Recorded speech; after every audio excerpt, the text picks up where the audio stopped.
L'étoile conduit le fou, mais le sage guide son étoile. Bonjour à tous et bienvenue dans ce nouveau podcast. Ce n'est pas une série cette fois-ci, on va juste faire un petit podcast sur un sujet que je voudrais aborder depuis un moment déjà, que j'ai déjà abordé plusieurs fois, mais qu'il est important de rappeler et que j'aimerais un petit peu approfondir. Et c'est simplement donc les dérives de la spiritualité. En effet, beaucoup de personnes se posent des questions et je le vois beaucoup ces derniers temps sur les différents réseaux sociaux. Beaucoup de personnes remettent en question leur spiritualité, leurs croyances et un petit peu tout ce qu'on peut voir tourner sur Internet depuis quelques années maintenant et qui est fortement en expansion, je dirais, depuis le Covid, où il y a eu effectivement un besoin chez beaucoup de personnes de trouver des réponses. Et malheureusement, quand on est dans le besoin, on attire parfois des réponses qui peuvent nous faire avancer, qui peuvent nous faire évoluer, mais qui peuvent aussi nous faire stagner. Parce que ces réponses, elles vont répondre à des besoins qui sont de l'ordre émotionnel et parfois de l'ordre traumatique. Et c'est vrai que dit comme ça peut paraître un petit peu surprenant, peut-être même arrogant, ce que j'entends. Mais en réalité, il y a une vraie psychologie derrière ce que je viens d'expliquer. Parce qu'aujourd'hui, ce qu'on observe beaucoup dans tout ce qui est spiritualité d'Internet, j'ai envie de dire, c'est un besoin de réussite. C'est-à-dire que on nous vend d'abord la réussite, donc la réussite du bien, du bien-être finalement, donc du soi positif, du soi qui sait manifester, du soi qui sait attirer à lui les meilleures choses possibles, et du soi finalement qui est parfait. Mais derrière cette perfection, ou du moins cette quête de perfection, il y a un réel mal-être et un besoin qui, lui, n'est pas entendu dans son entièreté et qui n'est pas regardé. Aujourd'hui, ce n'est plus la spiritualité qui parle, parce que la réelle spiritualité, c'est d'abord l'humilité, mais c'est la réussite. Et cette réussite, elle vient du besoin, enfin finalement de l'éducation de l'humain, qui a été conditionné à réussir et non à aimer. Pourquoi aimer ? Simplement parce que quand on apprend à aimer, on aime tout. C'est-à-dire qu'on aime aussi ce qu'on va penser être nos erreurs, nos faiblesses, que nos réussites et nos forces. Et dans cet apprentissage de l'amour, du tout, on grandit. Mais quand on est éduqué à réussir uniquement, eh bien on devient quelque peu contradictoire parce qu'on va chercher à cacher tout ce qui n'est pas de l'ordre de la réussite. Mais lorsqu'on vend une image qui n'est pas réelle, elle finit par s'effondrer. Et c'est ce qu'on observe aujourd'hui chez beaucoup de personnes qui s'étaient lancées sur les réseaux sociaux avec telle croyance, telle spiritualité, qui finalement n'était que du développement personnel et de la psychologie cachée derrière la spiritualité. Mais ça n'était pas de la spiritualité. Voilà pourquoi ces mouvements aujourd'hui s'éteignent petit à petit. Je ne vais en citer aucun parce qu'il y en a beaucoup, beaucoup de différents, mais ils se rejoignent dans leur substance. Un être éveillé, ce n'est pas quelqu'un qui va vous dire qu'il est éveillé. Parce que lorsqu'on est éveillé, on cherche à s'élever encore. Alors on n'écrase pas les autres. On ne cherche pas à se placer au-dessus des autres. Et on ne cherche pas non plus à savoir si on est meilleur que les autres, si on a plus de dons que les autres, si on a une meilleure mission que les autres. Non. Quelqu'un qui a des dons et qui est éveillé est au service de l'autre. Il ne monnaie pas son savoir, il échange son savoir. Voilà. Je ne dis pas là que les personnes qui ont des formes de dons qu'ils monnaient sont foncièrement des personnes mauvaises. Non. Comme je l'ai dit, l'argent est un échange. Un échange qui peut se convenir.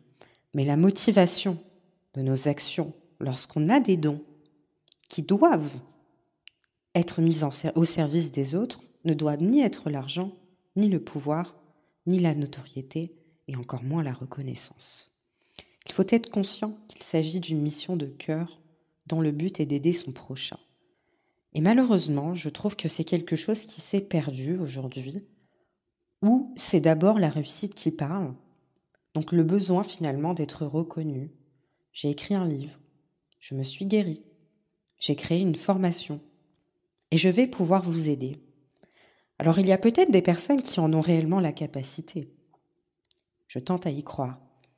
Mais il y a aussi beaucoup de personnes qui n'ont pas fini de guérir et qui sont déjà en train d'aider les autres par procuration, par besoin, par manque de psychanalyse ou de psychologie finalement. Mais dans cette aide-là, on ne retrouve pas de réelle spiritualité. Il ne faut pas confondre la spiritualité avec la psychologie ou l'éveil, parce qu'on parle beaucoup d'éveil, avec les fondements du capitalisme qui sont en train de s'effondrer. Être éveillé sur des sujets sociopolitiques ou anthropologiques, ce n'est pas forcément être éveillé dans son ensemble. L'éveil n'est pas quelque chose d'immuable, c'est pas quelque chose qu'on atteint en tant que mortel. C'est quelque chose qu'on vit en conscience. Et le contraste est important parce que le contraste permet de se situer. Sans contraste, on ne peut pas peindre du blanc sur du blanc ou du noir sur du noir. Donc on ne serait pas capable de révéler la lumière. Et la lumière, elle a besoin de l'ombre pour se révéler. Et vice-versa. Alors il n'y a pas de fatalité ou de choses à gommer, tout comme il n'y a pas de recherche de perfection. J'ai beaucoup, moi, expérimenté cette année, et je dis moi parce que c'est mon expérience de ces choses-là que j'explique et ma vision des choses. Donc il n'y a rien de premier degré dans ce que je dis, seulement une expérience. Et j'ai eu beaucoup cette expérience donc ces derniers temps de personnes que je rencontrais qui pensaient que j'étais parfaite. J'entends là que j'étais quelqu'un qui avait guéri toutes ses blessures, qui limite avait des dons extrêmement élevés et visibles, parce qu'on c'est toujours une recherche des choses qui est visible, et qui était donc parfaite finalement, presque déifiée. Mais je suis mortelle, comme vous, et je suis faite de dualité, comme vous. Et si nous sommes les miroirs des uns des autres, si je n'ai pas guéri mes blessures et qu'elles sont visibles, eh bien je suis comme vous. On n'apprend pas, on ne guérit pas ces blessures, on les pacifie. J'entends là qu'une blessure ne disparaît jamais, parce que ce sont des mémoires cellulaires. La mémoire ne disparaît pas, mais on apprend à vivre avec. On apprend à faire la paix avec. Alors oui, je n'ai pas guéri mes blessures, en effet. Je les ai pacifiées. Et là est toute la différence. Je ne cherche pas la perfection, car je sais qu'elle n'existe pas. Enfin, pas telle qu'on l'aperçoit. La perfection, ce n'est pas une perfection de corps ou d'esprit. La perfection, c'est de se pacifier soi-même. La perfection passe par la paix. Et c'est quand on a fait la paix avec l'ombre qu'on atteint la lumière. Tout simplement.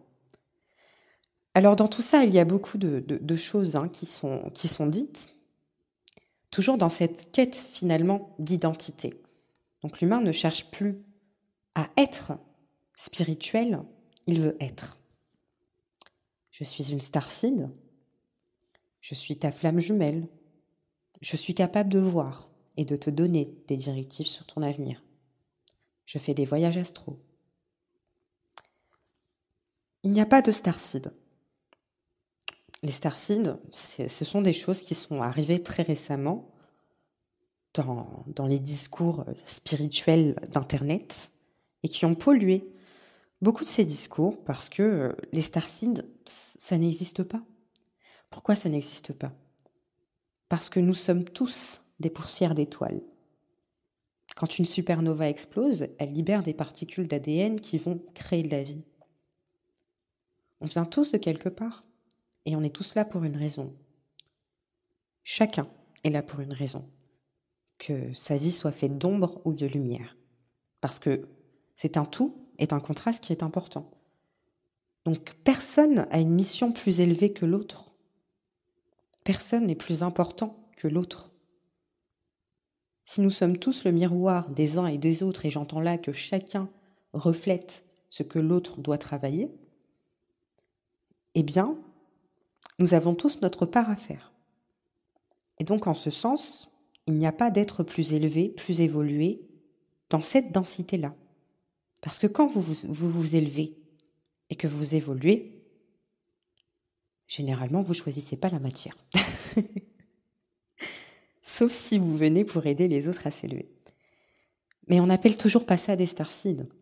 Parce que les avatars qui sont venus, ces fameux avatars qui ont tenté d'élever l'humanité, eh bien, généralement, l'humanité les a pris pour fous. Donc, ils n'étaient pas sur Internet en train de faire des vidéos. Hein. Ils étaient plutôt à Bethléem. Et ils se faisaient crucifier. Pour leur dire. Parce qu'ils ont aidé les hommes avec amour. Et c'est ça la folie, c'est de faire les choses avec amour. En tout cas, dans un monde comme le nôtre. Et en ce sens, donc, penser que les starseeds sont des êtres qui seraient parmi nous et qui marcheraient parmi nous, mais dont les événements ne seraient pas connus, donc finalement des personnes qui souffrent et à qui on donne une raison à ces souffrances-là, c'est un petit peu une facilité. C'est un petit peu quelque chose qui a été mis là pour vous empêcher de vous élever. Parce que si vous pensez que vous souffrez car vous êtes spécial, jamais vous n'irez chercher à l'intérieur. Jamais vous n'irez travailler réellement en vous ce qu'il y a de vraiment spécial. Parce que vous pensez déjà l'être à l'extérieur et que quelqu'un a mis des raisons sur vos mal-être. Mais pas forcément les bonnes, parce que finalement ce sont des raisons qui sont extérieures et accusatoires. Donc elles ne vous invitent pas à regarder à l'intérieur de vous, mais plutôt à chercher des raisons extérieures qui peuvent se déguiser sous plusieurs formes. Donc ça peut être les vilains politiciens qui mettent le monde à mal, ça peut être les théories qui disent que les vilains reptiliens ou les extraterrestres de telle ou telle planète ont pris le contrôle de la Terre et nous mettent à mal, et autant d'autres raisons extérieures qui vont faire en sorte que finalement, vous n'irez jamais chercher en vous cette lumière pour guérir ce qui vous fait mal, du moins pour le pacifier et le dépasser. Et quand je dis dépasser, je n'entends pas mettre les douleurs au-dessus de votre tête, parce que quand vous les mettez au-dessus de votre tête, elles vous écrasent. Non. La transcendance, c'est bien plus que ça, parce que c'est pareil, ça c'est un mot que j'entends beaucoup. J'ai transcendé ceci, j'ai transcendé cela. La transcendance, c'est un podium. Oui, un podium. La transcendance, c'est un podium lorsque vous avez pacifié vos blessures, que vous avez pacifié vos expériences, vous arrivez à vous en servir pour faire le bien et pour créer quelque chose de mieux. Un petit peu à l'image, par exemple, de ces personnes. On peut prendre plusieurs exemples. Par exemple, une femme qui a subi l'excision et qui va prendre, dans la force de cette expérience négative, le courage de pouvoir éduquer d'autres personnes sur ces méfaits-là. Ou toutes les personnes qui, par exemple, ont perdu un enfant dans une maladie et qui vont créer des associations qui vont aider d'autres personnes à faire reconnaître ces maladies qui n'étaient pas connues du grand public. C'est ça, la transcendance. C'est de se servir de nos douleurs pour créer du positif. Et donc, nos douleurs ne sont plus écrasantes, elles sont pacifiantes. Car comme on a fait la paix avec elles, on arrive à créer quelque chose qui va permettre à d'autres personnes de faire la paix avec elles. Ensuite, pour ce qui est des flammes jumelles, c'est pareil. On a tendance à glorifier les flammes jumelles comme étant quelque chose de foncièrement bon et de l'ordre du couple, donc du relationnel. Mais c'est faux. Vous pouvez avoir une flamme jumelle qui va être une âme qui va vous enseigner dans la douleur. Ça peut être votre père, votre mère dans cette vie-là, et puis une âme que vous allez recroiser dans d'autres dimensions qui ne sera pas du tout reconnaissante. Enfin, du moins, vous allez reconnaître cette âme-là par vibration, parce que vous connaissez la fréquence de cette âme. Donc vous allez la reconnaître, qu'elle soit inconnue ou connue, que ce soit quelqu'un de votre famille ou pas, sur ce plan-là. Mais ce n'est pas forcément quelqu'un qui va être positif avec vous. Donc c'est pareil, ce sont des croyances erronées. Si vous voulez trouver l'amour, c'est pas avec les flammes jumelles que vous allez les trouver. C'est en vous aimant vous-même que vous allez l'attirer. Et c'est là toute la différence. C'est pareil pour les âmes sœurs.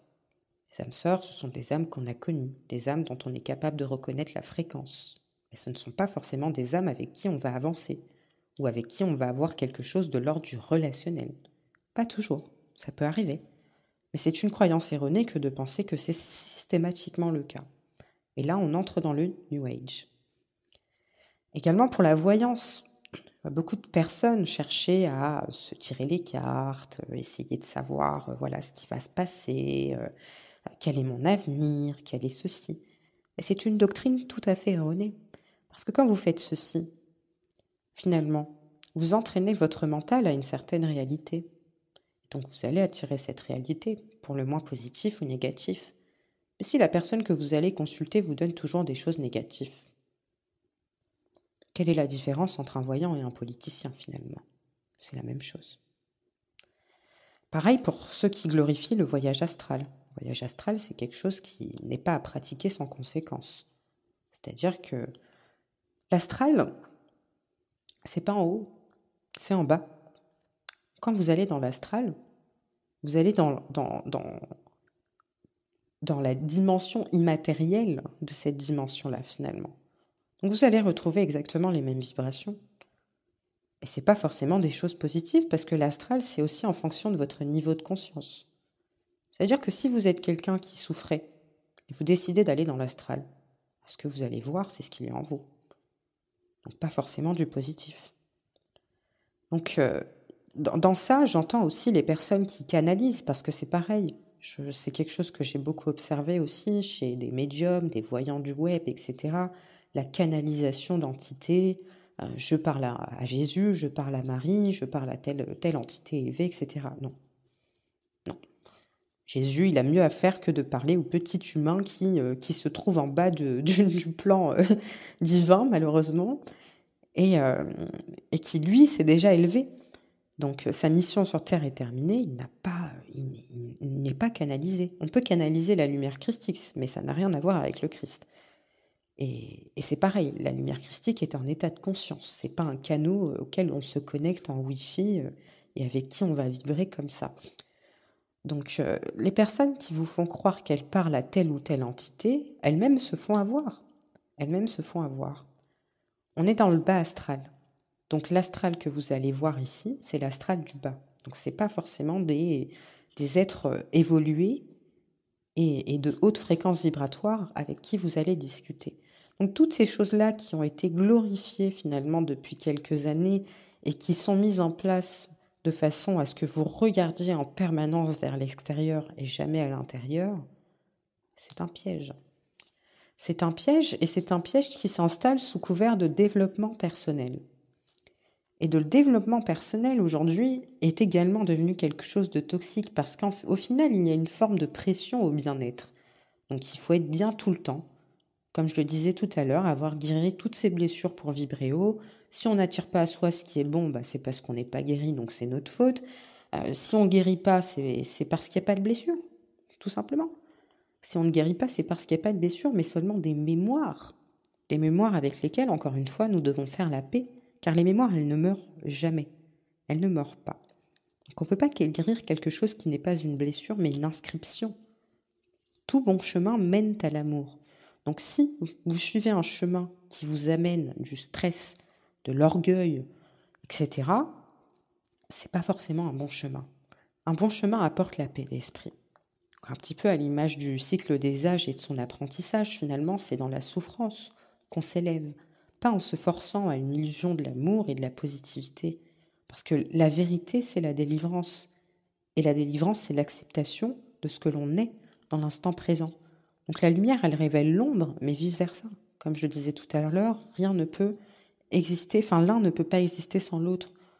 Donc on ne peut pas activer ou du moins chercher à ascensionner une fausse lumière sous couvert de positivité en permanence, surtout quand cette positivité devient toxique.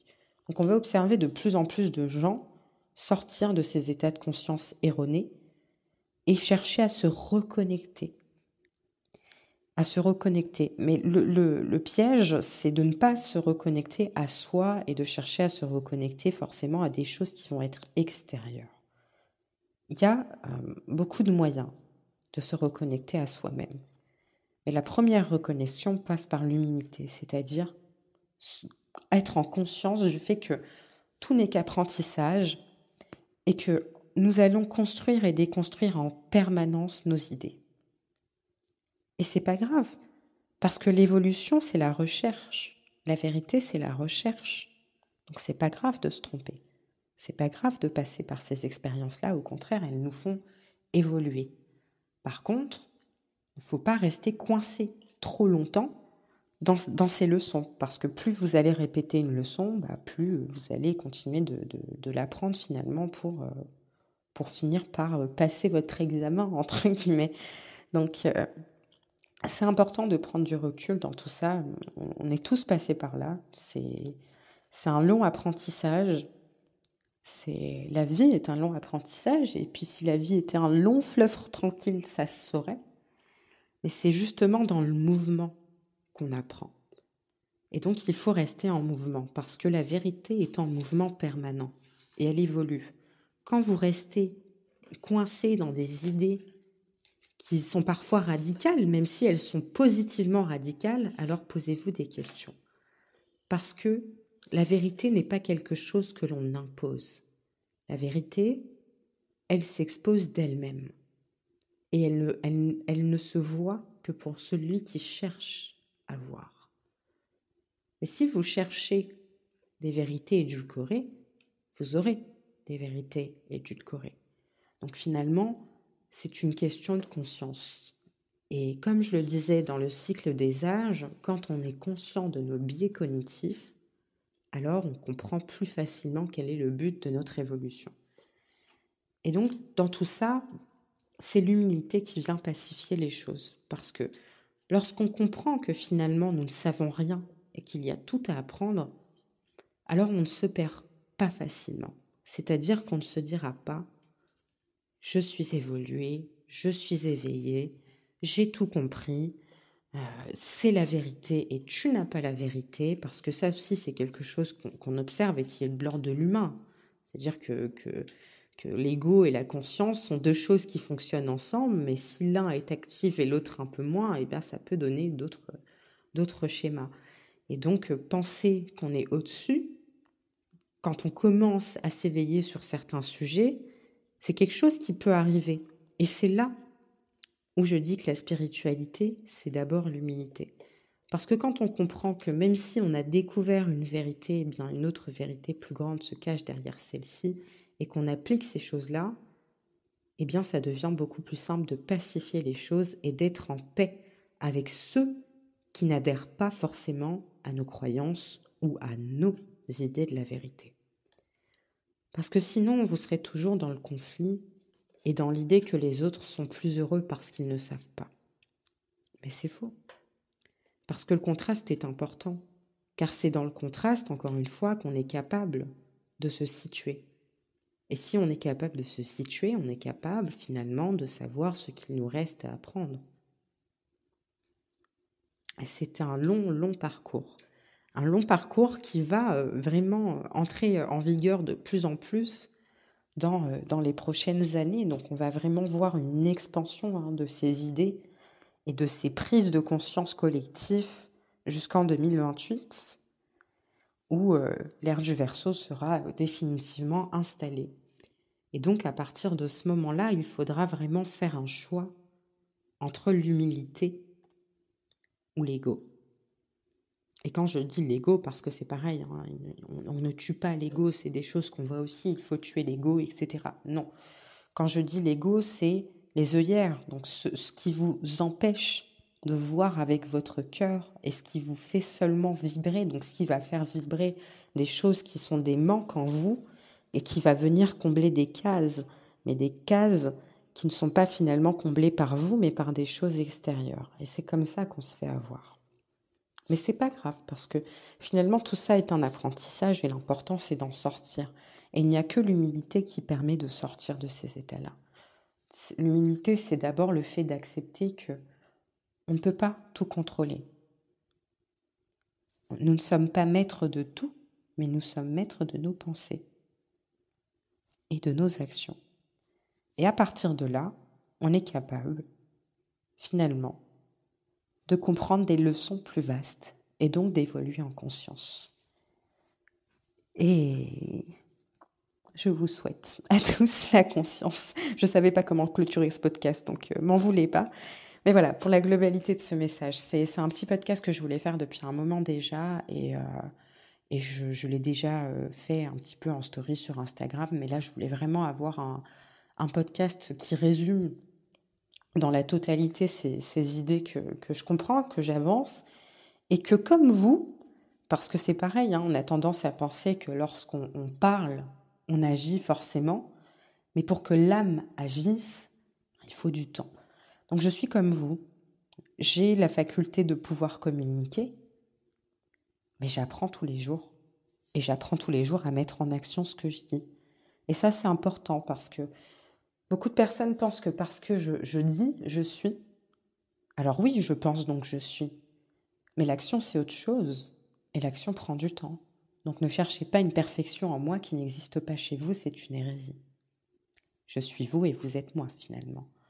Donc l'idée, c'est d'apprendre et d'évoluer ensemble. Mais vous me direz, d'un point de vue scientifique, c'est assez erroné de dire que nous sommes maîtres de nos pensées.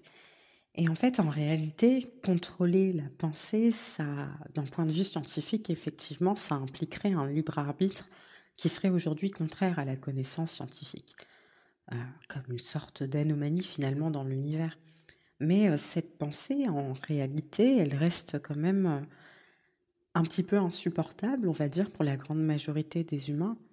Et l'expérience nous démontre que finalement, on peut prendre le contrôle des flux de pensée afin d'aboutir à des décisions libres grâce à la connaissance qui libère des mécanismes inconscients. Et donc, c'est un petit peu ce que nous disait Socrate, connais-toi toi-même et tu connaîtras l'univers et les dieux, entre guillemets. Dans le sens où quand, encore une fois, on connaît ces biais cognitifs, on est capable de les dépasser et donc à ce moment-là de pouvoir contrôler son flux de pensée et de devenir finalement maître de son esprit. Donc en pacifiant, encore une fois, on libère. Et j'aimerais revenir finalement à un petit passage sur la science parce que beaucoup négligent la science dans leur démarche spirituelle, alors qu'en réalité la science, c'est un besoin de comprendre le monde, donc un besoin de connaissance. Donc la science et la démarche scientifique en elle-même est une démarche spirituelle. Et donc c'est une démarche qui est non négligeable, c'est-à-dire que quand vous voyez des choses sur le net qui vous font vibrer, qui vous donnent l'impression que ce sont de vraies vérités, n'ayez pas peur d'aller les vérifier, même si aujourd'hui vous vous dites que la science est corrompue parce que voilà, on est à l'ère du capitalisme et donc forcément il y a des conflits d'intérêts partout et toute science aujourd'hui n'est pas forcément légitime. Et c'est pas vraiment vrai. Parce que je pense que la science, c'est avant tout la recherche. Et donc, la recherche implique la comparaison. Alors, lorsqu'on a plusieurs théories qui s'offrent à nous, on a une possibilité de comparaison. Et à partir du moment où la comparaison est possible, il n'y a pas de débat sur est-ce que, voilà, il y a conflit d'intérêts, etc. Il y en aura toujours des conflits d'intérêts, mais ça ne veut pas dire que parmi les personnes qui émettent des théories, il y a forcément que des choses qui sont fausses. Il y a une manière de rechercher qui n'est pas celle qui va forcément valider toutes vos croyances, mais plutôt l'inverse. Parce que la recherche scientifique, c'est d'abord de chercher ce qui va invalider finalement ce qu'on recherche. Et si toutes les démarches ont invalidé ce qu'on recherche, alors effectivement, on n'a peut-être pas encore trouvé la bonne vérité. Mais si c'est l'inverse qui se produit, c'est-à-dire que si toutes nos démarches qui tentent à invalider ce qu'on recherche finalement n'aboutissent pas, et donc ça donne une possibilité à l'existence possible d'une vérité ou d'une théorie en question. Mais aujourd'hui, la science en elle-même remet en question beaucoup de théories. Dans le temps, on a avancé avec certaines théories, puis elles ont été remises en question, on a trouvé d'autres vérités, etc. Donc la démarche scientifique n'est pas négligeable. C'est une démarche qui est aussi spirituelle. Donc en ce sens, il n'y a pas, encore une fois, de vérité. La seule vérité, c'est la capacité d'interagir avec ce qui nous entoure à un moment dans le temps et l'espace. Mais même la science, encore une fois, elle se contredit aussi, car c'est avant tout, comme je le disais, une démarche spirituelle. Donc Einstein nous dit que le temps et l'espace vont ensemble, mais par exemple, la neuroscience, elle nous dit que le temps n'existe pas. Donc sans temps, pas d'espace. Donc ça nous montre encore une fois que dans cet espace, dans cette dimension duelle, toute vérité est à la fois vraie et fausse. Et en ce sens, on en revient donc à penser que l'éternité est une possibilité, puisque s'il n'y a ni temps ni espace, ça veut bien dire que quelque part, les choses sont éternelles et donc il y a une possibilité que la vie en elle-même soit simplement une éternelle évolution. Et en ce sens, c'est important d'évoluer. Voilà. Donc je ne sais pas trop comment terminer ce podcast. Je pense que beaucoup de choses ont été dites et que ça serait intéressant de vous laisser interagir selon ce que vous avez compris, en tout cas, de toutes vos démarches, qu'elles soient spirituelles, scientifiques, métaphysiques, anthropologiques, peu importe.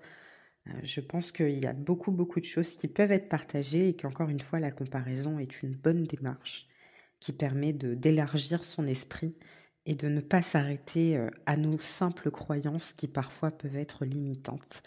Et comme le disait un célèbre chanteur, on n'apprend rien de nos erreurs, à moins de s'y brûler le cœur.